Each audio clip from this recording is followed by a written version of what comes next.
Basketball starts winding down as new spring sports start heating up. I'm Jake Smolinski.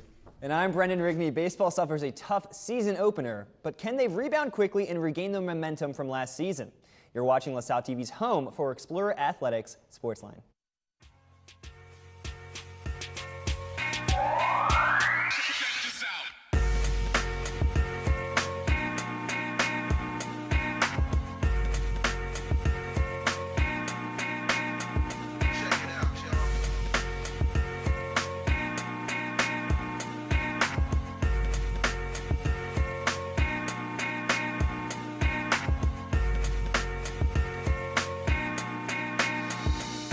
SportsLine, we've got a host of Atlantic 10 Championship recaps to serve up, where one team set a new school record. Later, Selena BMAC will join us on desk to explore some headlines, but the action doesn't stop there, Jake, because joining us later, a very special guest will be on to chat about club rugby and how he hopes his senior season will go.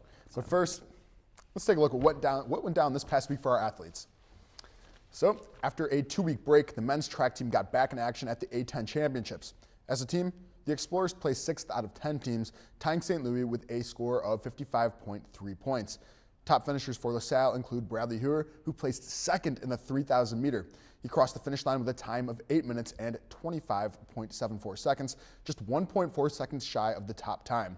Sophomore Chris Sanders placed 3rd in the 800 meter with a time of 1 minute and 56.82 seconds. Finally, Justin Guerra continued to anchor the Explorers with 2 solid performances in the 600 and 200 meter races, and placing 4th and 5th, respectively. Women's track and field placed at the Indoor Atlantic 10 Championships, overall placing 8th out of 12 teams. Sophomore Megan Connell earned points in the 5,000 meter finals, where she took 2nd place. In the 3,000 meter, Connell earned a point for her 8th place performance. Junior Olivia Boyer and senior Kaylee McNally also competed in the finals, adding some much-needed depth to the competition. Senior Rebecca Scardelletti and freshman Caitlin Poez finished heel-to-toe in the mile, who were both just over 5 minutes, although Scardelletti was the only one to earn a point. Freshman Ariel Mitchell was just a few marks off her personal records in the 60-meter and 200-meter dashes, where she placed in the middle of the pack for each. Then, the men's swimming and diving team closed out their season this past weekend with an impressive performance at the Atlantic 10 Swimming Championship, placing 3rd out of 8 teams. Sophomore Dylan Urasits took the gold in the 1-meter dive finals with a score of 325.4.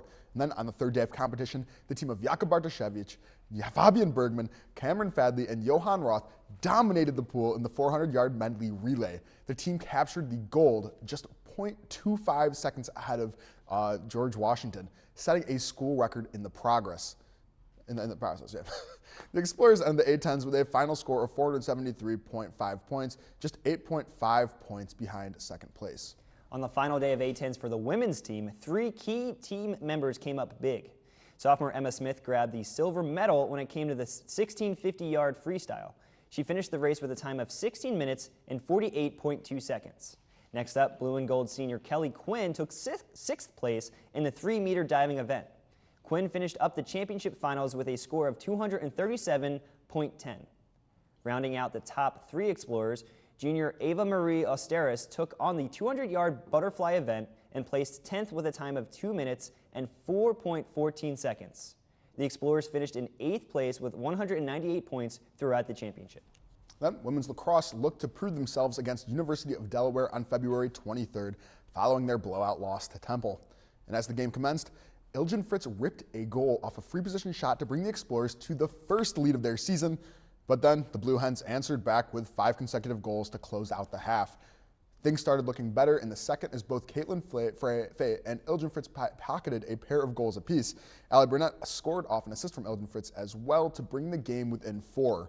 However, the Blue Hens kept control and took the win 12-7. Slowly but surely, it looks like women's lacrosse is getting back on their feet. Opening A10 play for their spring season, the men's golf team visited the Weston Hill Country Club on February 22nd and 23rd to play George Mason, St. Bonaventure, and George Washington for the 2-day event. Against George Mason, grad student Tony Eifpoon was the sole winner for the Explorers to open the morning. Looking to improve, LaSalle as a team overcame the Bonnies later that day, winning 4-2 thanks to the combined efforts of Eifpoon, PJ Asiano, and 3 other Explorers on the fairway. On day 2, LaSalle squandered the momentum, falling to GW by a score of 5-1. Freshman Andrew Reynolds earned LaSalle's only point with his 2-stroke win over George Washington's Mike Hedda. The baseball team is coming off a tough weekend as the Winthrop Eagles swept the Explorers in a 4-game series. In the season opener, the blue and gold looked like they had a good chance when the top of the 5th came along. Ethan Springston hit a single. From there, they had 2 more hits and a sacrifice fly. Springston and Malone scored in that inning to tie the game. It was not long, though, until Winthrop answered back with 9 runs over the next 3 innings and never looked back, breaking the game open 11-2. The next day, the Eagles ended up coming back strong as the Explorers were swept in the doubleheader, falling 7-3 in the first and 9-5 in the second. Things looked promising in the second game as the Explorers were holding a 5-4 lead throughout 6 innings, but the Eagles retaliated and attacked the Explorers in the bottom of the 8th, coming up with big hits and winning the game 9-5. Game 4 was a heartbreaker as well as the men could not get their bats swinging, falling 9-0 to the Eagles. The men are now 0-4 on the season. After the upset win against St. Bonaventure, LaSalle men's basketball team looked to keep the momentum going on February 21st against George Washington. Sadly, the Explorers didn't have home court advantage against the 20-7 team. This soon became a problem as the Colonials immediately started picking apart the Explorer defense as the hype in the stands began to grow. GW went on an 8-0 run to start the game and proceeded to hit 10 out of 12 three-pointers in the first half. With a score of 52-21 at halftime, LaSalle was completely beaten and shut down. The defense that performed so well against St. Bonaventure couldn't contain the outside shooters and the continuous hype from the crowd. Despite a valiant 17-point effort from Jordan Price, there was no spark for the men's team that night. At the final buzzer, the score was 90-50. And following this overwhelming defeat, LaSalle welcomed A10 middleweights Fordham to the Tom Gola. I got the chance to check out the scene from the sidelines, and can we roll some tape? And so anyway, this matchup looked to be about the same level as the game against St. Bonaventure, and now getting to play a middle-of-the-road team at home is definitely a solid advantage from the start, especially against a team that is finally around the same size as us. And with a record of 14-2, a potential win was definitely within the grasp of the Explorers. And now that held true in the opening minutes of the game. LaSalle came out swinging by going on a 10-2 run, and check out this beautiful Jordan Price just cutting through the paint with that weak-hand layup. Also, we had a very strong presence from Rohan playing a supporting role in this game, stepping in to make plays when needed. Look at this, cutting for the dunk. In the first 5 minutes were extremely fun to watch. However, as the Explorers, they just began to lag a bit as the half winded down. The Rams started finally capitalizing on their errors, but the Explorers were still playing stellar defense. They just couldn't capitalize on their efforts. Look at this, just complete mess of a scramble going on. But then, as the half has started winding down, it's brought them to a score of 27-22, with the Explorers still in the lead. In the second half, though, we had a bunch of just wide open play going on. Stukes made some huge plays on defense. Here's with the steal, the breakaway, and especially this next one, intercepting the pass, and then just taking up the top with a smooth layup. But for every play, there's always an opposite reaction, and number 12 here, weaving through 4 defenders to go for the play. Pretty fast in the night. And then Cleon fouled up with another long ball, just cutting across the baseline, putting his body on the floor just to tip it in. And then we get to see Stukes also make a beautiful cut. This is all happening as the Explorers are in a pretty decent deficit. But then, at this point, LaSalle went on the most inspiring run, 3 three-pointers in a row from Cleon to Schuler, then Price. And once again, Price, right as the time was shutting down, he brought the game within 3 with 10 seconds to go. And with the crowd on their feet for the final countdown, you see Price here lofting it over to Schuler. Oh, wait, sorry. That's really the 3 points here. He is lofting it over to Schuler. Schuler goes for it. An air ball. Oof. This marks the 2nd loss in a row for the Explorers. Absolutely heartbreaking, and the score was 56-53. It's a tough loss there, Jake. Coming off an impressive victory over crosstown and A10 rival St. Joe's just 3 days prior, the women's basketball team welcomed St. Bonaventure to the Gola for the Explorers' final home contest of the season on February 20th. Prior to tip-off, the blue and gold honored the team's lone senior, Ebony Wells, with a video package and jersey presentation. At the start of the game, things began well for the Explorers, competing point for point with the heavily favored Bonnies.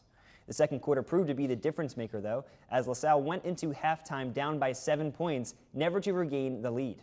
In her final game on home court, Wells grabbed 5 rebounds. Junior Micaiah Owens tied her career high with 24 points in the 70-63 loss. And then on Wednesday, February 24th, the team traveled across Pennsylvania to the Steel City to take on the Dukes of Duquesne University. Sitting atop the Atlantic 10, the Dukes proved to be a difficult opponent for the struggling LaSalle squad. Duquesne presented the blue and gold with a strong balanced attack throughout, keeping the Explorers off the scoreboard while racking up plenty of points for themselves on the other end. And then with 3 players tallying at least 14 points each, the final score of 74-49 handed the women's basketball team their 23rd loss of the season, bringing their overall record to 5-23. The program's worst season just saw 6 wins for the team. Oh, they're Yikes. almost catching up there, Jake. But moving on now, here to report the latest in weekly awards and exploring headlines. Jake, please welcome new to the SportsLine team, Selena BMAC. Selena, how are we? I'm great. How are you, Brendan? I'm outstanding. Take it away. All right, well, let's get to it. Despite the lackluster opening to their season, the baseball team still has something to cheer about. The Philadelphia Big Five has named Explorer Jared Matera its pitcher of the week following his performance against Winthrop on the 21st. The senior threw 5 innings, allowing 1 earned run and 4 hits, while striking out 3 and walking none. And as was recently reported by GoExplorers.com, men's basketball's Hank Davis can now add published scholar to his resume. The junior's finished work, Student Athletes Keeping the Balance, was submitted to the Adolescent Health and Wellness Journal. The piece highlights the importance of maintaining control over both an academic and athletic lifestyle at the collegiate level. Well, Selena, thank you so much for coming on. Of course. It's always a pleasure to have these, bright-faced, young, energetic freshmen coming onto the. Makes me feel really old. Yeah, Brendan's graduating if you didn't notice. Yeah, But no, I'm aware. I feel like a senior citizen or something fierce. But real quick before we cut to our break, and Selena, I'd like to hear yours as well as Jake's. Real quick, Hank Davis on the basketball team being a published scholar. That's pretty cool. Yeah. He's one of the brightest in terms of academic success on the team. He's got, I think they reported a 3.7 GPA last semester. Good for him. When's the last time you've gotten to hear about a D1 athlete getting published, Published author. He's the secret weapon. Have any opinions, Selena, on this? I think it's incredible that he's published at this level. He has time to create like this and work and still play. Exactly. Yeah, and actually, funny thing And you grow a say very that. good beard, too. That it is a fantastic beard. I am so jealous. Anyway, here's our first break, but please stick around because when we come back, we'll have a special guest joining us here right on desk.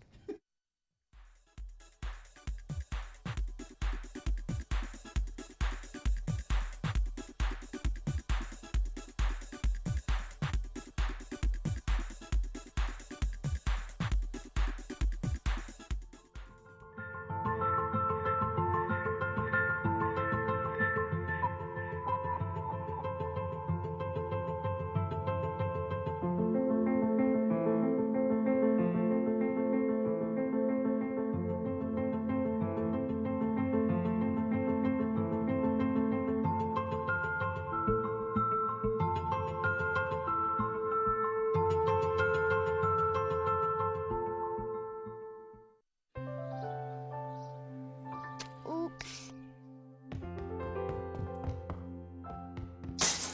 Uh-oh. Get on top of it before they do. Every 24 minutes, tipped furniture or a falling TV sends an injured child to the emergency room. Preventing tip-over incidents is easy, inexpensive, and only takes 5 minutes. Learn how to secure your furniture and TVs to protect children at anchorit.gov.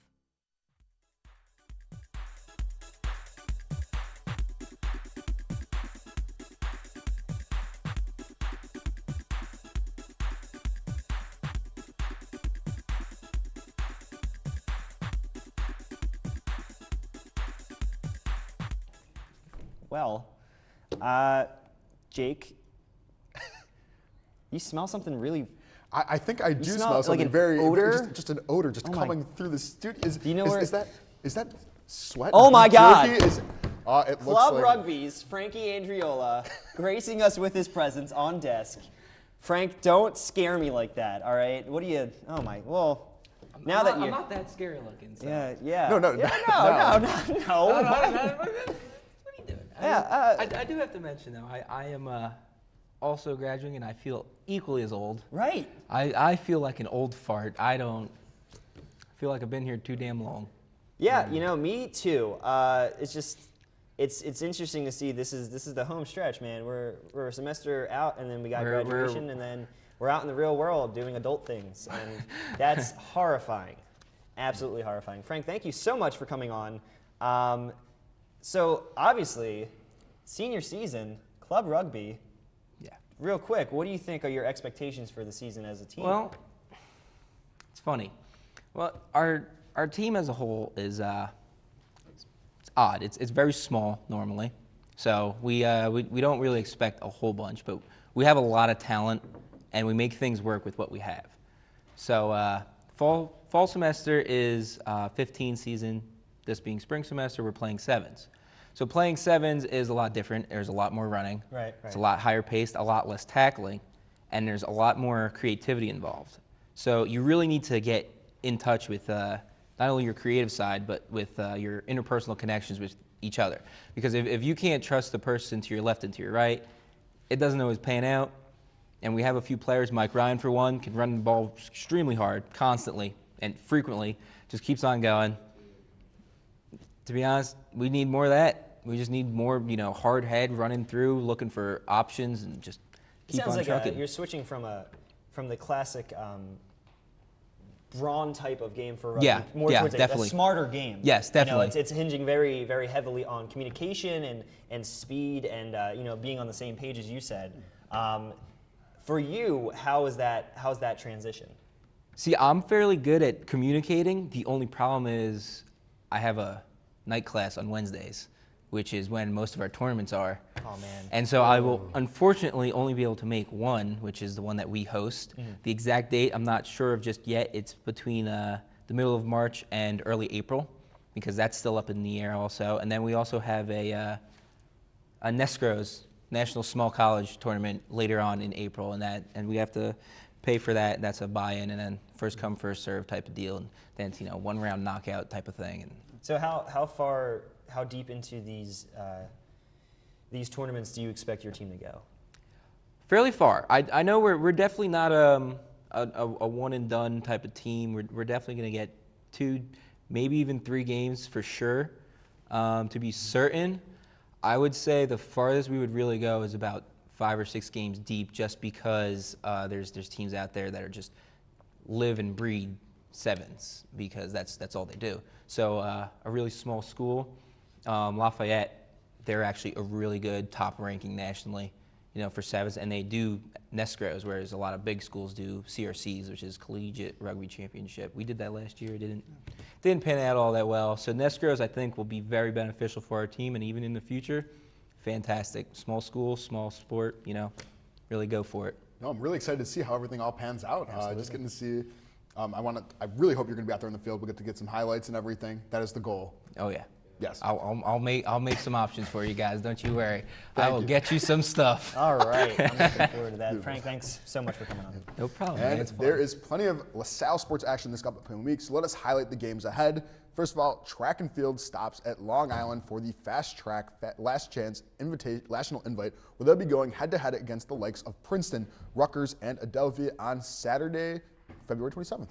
Men's and women's tennis will welcome Colgate to the courts here at LaSalle on Sunday, February 28th. The dual meet will be the first home matchup of the season.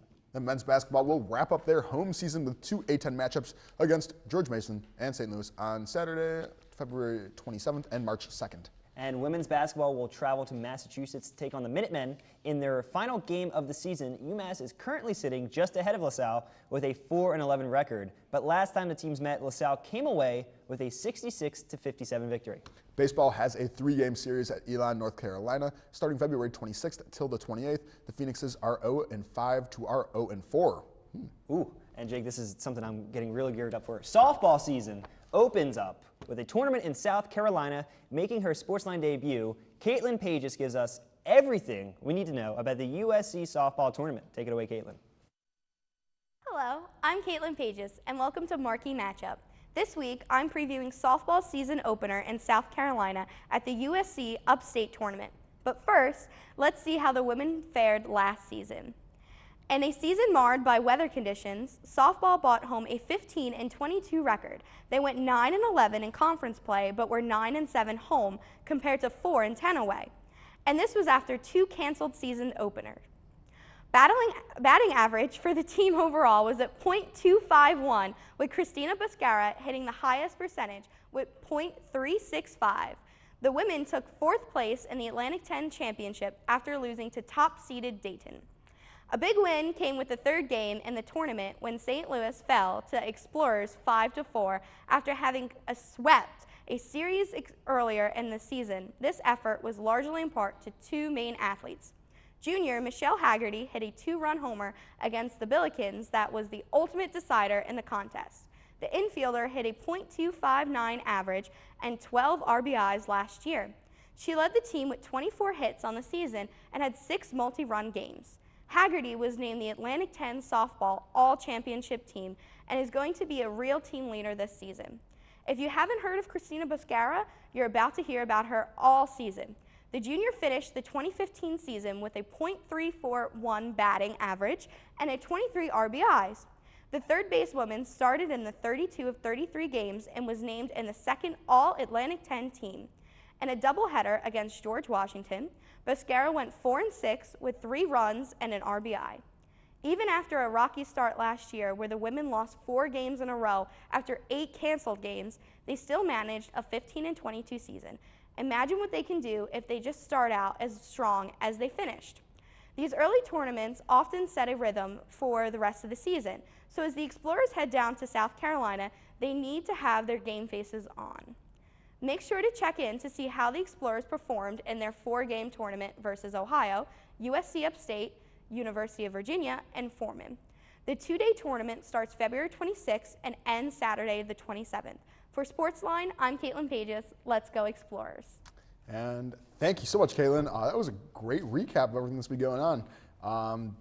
I'm really excited for that entire series. Oh. It's going to be wild. Can't wait. Yeah. But yeah, so this brings us to, once again, the favorite segment of everyone that is involved with SportsLine, that has seen SportsLine, that lives, breathes SportsLine, picks of the week.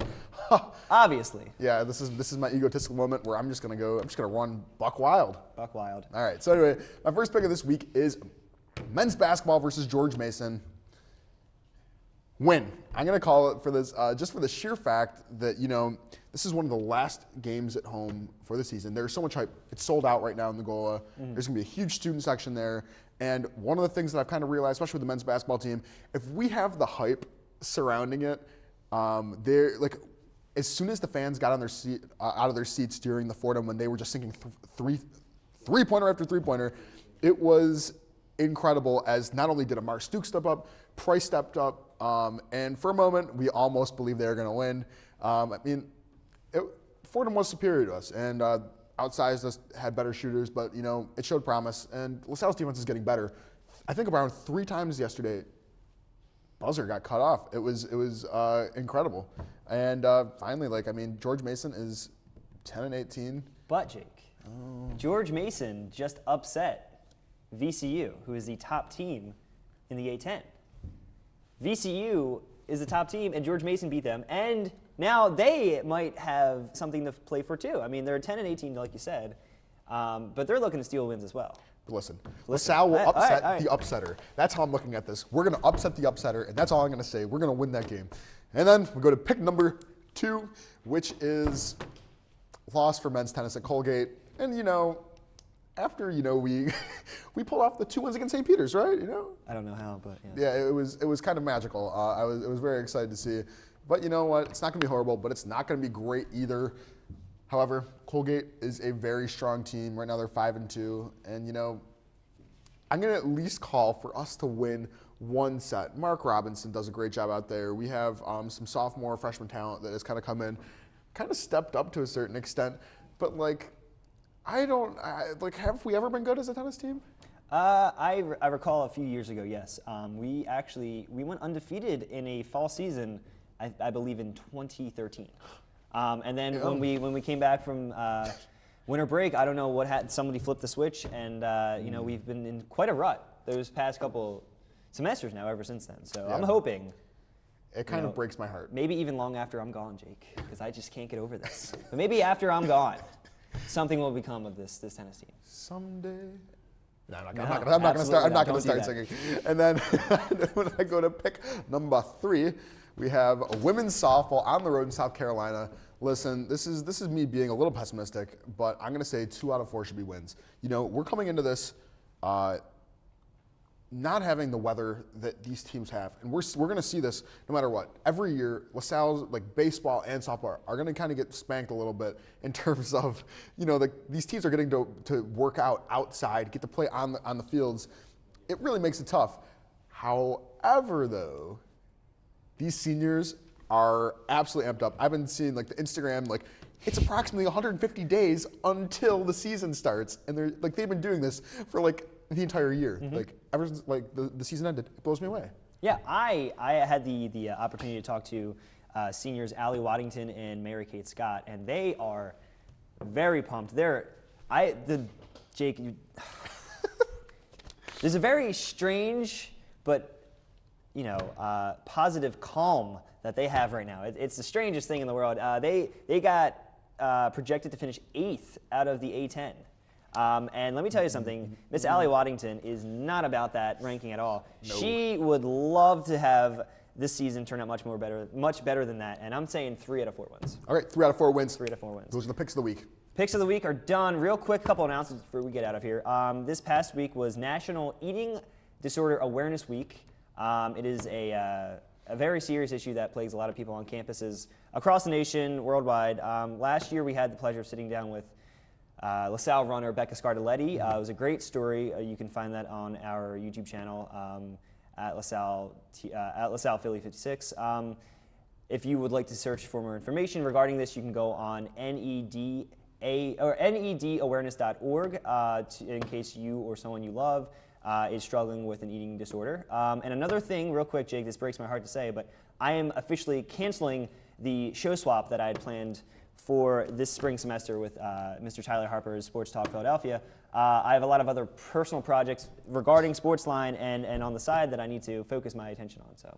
Well, enough of this drama. I can't even deal with you. Enough of the drama. Whatever. All right, that's just about it for us this week. And if you can't make it out to see the marquee matchup, be sure to tune in next week for our coverage.